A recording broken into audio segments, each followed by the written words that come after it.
नमस्कार, मैं डॉक्टर विभा।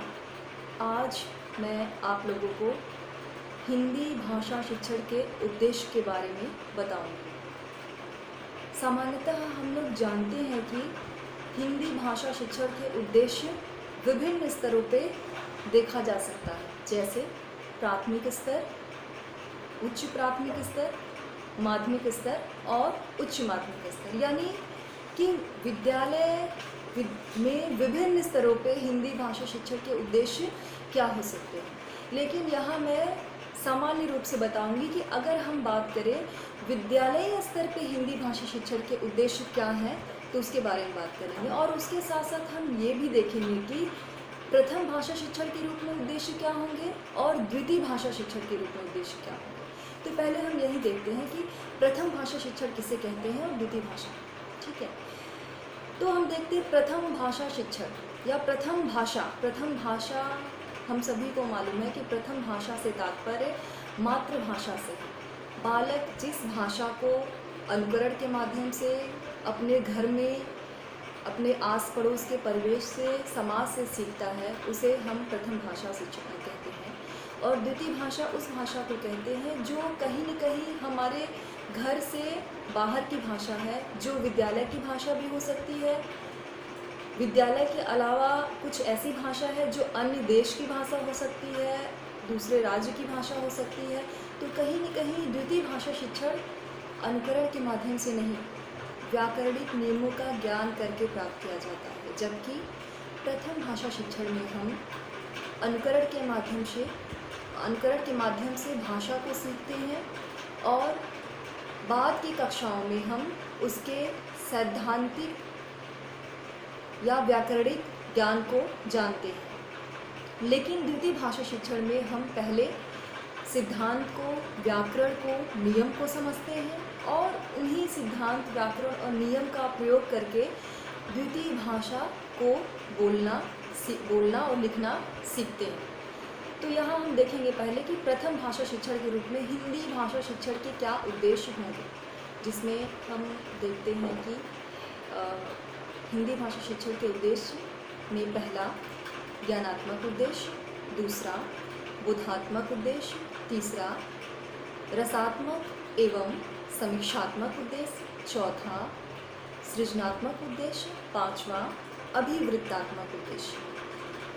नाम से ही आपको पता चल गया होगा कि अगर हम प्रथम भाषा के रूप में हिंदी भाषा को पढ़ते हैं तो उसके ये 5 उद्देश्य सामान्यतः ये 5 उद्देश्य हो सकते हैं, जिसमें ज्ञानात्मक उद्देश्य से तात्पर्य है कि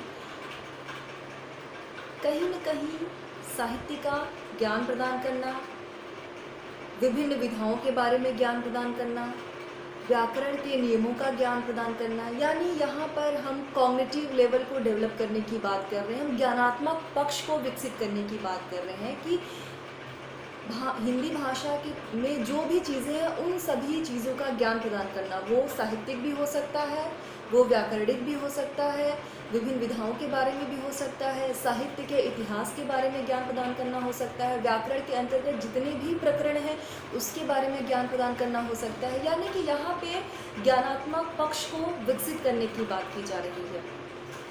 उसके बाद हम आते हैं बोधात्मक, यानी ज्ञान प्रदान करने के बाद उस ज्ञान से संबंधित बोध और समझ को विकसित करना।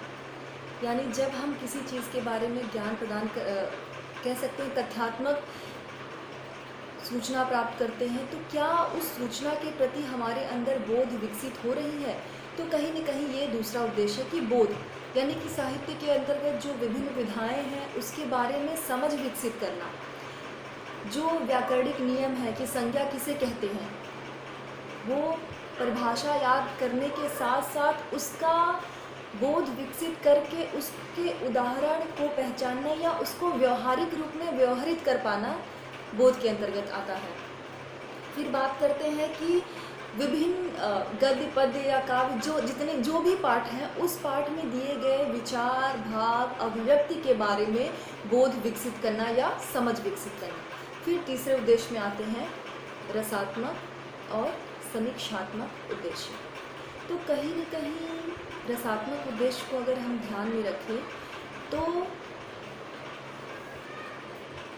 कविता शिक्षण का मुख्य उद्देश्य ही यही होता है कि रसात्मक अनुभूति प्रदान करना, यानी विद्यार्थी कविता पढ़े तो कहीं न कहीं उसमें उनको रस की अनुभूति हो, जिससे वो कविता लेखन के लिए भी प्रेरित हो सके और कविता पठन के लिए एक पाठक के रूप में भी उनका विकास हो सके। तो रसात्मक अनुभूति के अंतर्गत विद्यार्थियों में कविता के प्रति रुचि जागृत करना आता है। और उसके साथ साथ बात करते हैं समीक्षात्मक अनुभूति, यानी विद्यार्थियों में किसी भी हिंदी भाषा और उससे संबंधित जो भी साहित्य है, गद्य, पद्य, काव्य, जो भी कुछ है, रचना शिक्षण, उपन्यास, कहानी, उन सभी की समीक्षा करने की योग्यता को विकसित करना, यानी जो भी सृजन साहित्य है उसमें विद्यार्थी उनके गुण दोषों को देखते हुए उसकी समीक्षा करना सीख जाए। उसके बाद बात करते हैं सृजनात्मकता का उद्देश्य। हम साफ साफ जानते हैं कि जब भी हम भाषा साहित्य की बात करते हैं तो कहीं न कहीं भाषा साहित्य हमारे सामने एक सृजन के रूप में ही प्रस्तुत है, यानी कि विभिन्न लेखकों द्वारा जो भी कुछ लिखा गया है उसी को हम भाषा साहित्य में पढ़ते हैं। तो सृजनात्मक उद्देश्य भाषा साहित्य का एक उच्च उद्देश्य है और उच्चतर कक्षाओं में इन उद्देश्यों की पूर्ति करना एक महत्वपूर्ण कह सकते हैं महत्वपूर्ण उत्तरदायित्व है। निम्नतर कक्षाओं में सृजन से तात्पर्य हो सकता है वाक्य की रचना करना हो, 10 लाइन की किसी पंक्ति की रचना करना हो, छोटा सा निबंध लिखना हो। लेकिन जैसे जैसे हम उच्च कक्षाओं में जाते हैं तो कहीं न कहीं यहाँ हम मौलिक रचना की बात करते हैं, मौलिक सृजन की बात करते हैं। फिर हम देखते हैं अभिवृत्त्यात्मक उद्देश्य। अभिवृत्त्यात्मक उद्देश्य का तात्पर्य है अभिवृत्ति, यानी हम साफ साफ जानते हैं कि कहीं न कहीं भाषा साहित्य के माध्यम से हम विद्यार्थियों में अभिवृत्ति का विकास करते हैं। जैसे अगर हम पर्यावरण संरक्षण से संबंधित किसी पाठ की बात करें तो उस पाठ को पढ़ने से विद्यार्थी में पर्यावरण के प्रति एक सकारात्मक अभिवृत्ति का विकास होता है। इसके अलावा अगर हम कोई उपन्यास ही पढ़ते हैं तो कहीं न कहीं उपन्यास जैसे जैसे हम लोग पढ़ते जाते हैं तो हमारे अंदर एक परिवर्तन होता है। क्यों?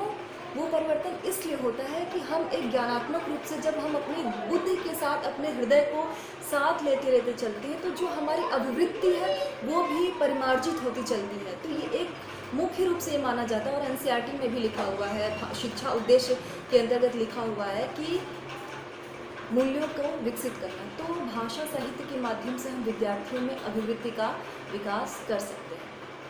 ये तो मोटा मोटी। लेकिन अगर हम प्रथम भाषा के रूप में बात करें जो 4 कौशल है, सुनना, बोलना, पढ़ना, लिखना, तो प्रथम भाषा के रूप में हिंदी भाषा शिक्षण के उद्देश्य में अगर हम शुरुआत करते हैं तो पहले एक छोटा सा बच्चा होता है वो सुनता है, फिर धीरे धीरे अनुकरण के माध्यम से बोलता है, विद्यालय जीवन में जाता है, औपचारिक शिक्षा में जाता है तो वो पढ़ता है और उसके बाद वो लिखता है। यानी ये जो 4 कौशल है वो उसका सीक्वेंस होगा, उसका क्रम होगा, सुनना, बोलना, पढ़ना और लिखना। वहीं हम द्वितीय भाषा शिक्षण के रूप में भाषा शिक्षण के उद्देश्य की बात करें तो ये क्रम कुछ बदल जाता है।